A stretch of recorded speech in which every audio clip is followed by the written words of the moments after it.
Hi friends, welcome to NS real estate. இப்போ பார்த்துட்டு இருக்கிற ப்ராப்பர்ட்டி வந்து பார்த்தீங்கன்னா 2 ஏக்கர் 40 சென்ட்டுங்க. நல்ல ஒரு அருமையான இன்வெஸ்ட்மெண்ட் ப்ராப்பர்ட்டிஸ் வந்து விற்பனைக்கு வந்திருக்குதுங்க.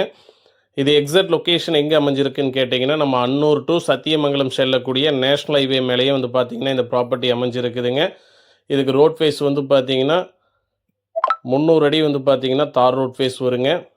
ஃபேஸிங் வந்து கிழக்கு பார்த்து அமைஞ்சிருக்குங்க. நீங்கள் இப்போ வீடியோவில் பார்த்துட்டு இருக்கிறதா இந்த 2 ஏக்கர் 40 சென்ட்டுங்க. நல்ல ஒரு ஸ்கொயரான ப்ராப்பர்ட்டிஸுங்க. கரெக்டாக வந்து பார்த்தீங்கன்னா நம்ம கோயம்புத்தூர் டு சத்தியமங்கலம் செல்லக்கூடிய நேஷ்னல் ஹைவே மேலேயே வந்து பார்த்தீங்கன்னா இந்த ப்ராப்பர்ட்டி அமைஞ்சிருக்குங்க. நல்ல ஒரு பெஸ்ட் இன்வெஸ்ட்மெண்ட் ப்ராப்பர்ட்டி தான் விற்பனைக்கு வந்திருக்கு. இன்வெஸ்ட்மெண்ட்டுக்கு நல்ல ஒரு ஏற்ற இடங்க. மொத்த பரப்பளவு வந்து பார்த்தீங்கன்னா 2 ஏக்கர் 40 சென்ட்டுங்க. ஒரு ஏக்கரின் விலை வந்து பார்த்தீங்கன்னா 5,25,00,000 ரூபா வந்து பார்த்தீங்கன்னா ஃபைனலாக செல்லர் ஆஃபர் பண்ணுறாங்க. இதான் வந்து பார்த்தீங்கன்னா நம்ம அன்னூர் டு சத்தியமங்கலம் செல்லக்கூடிய நேஷ்னல் ஹைவேங்க. ஒரு ஏக்கரின் விலை வந்து பார்த்தீங்கன்னா 5,25,00,000 ரூபா ஃபைனலாக செல்லர் ஆஃபர் பண்ணுறாங்க. நன்றி, வணக்கம்.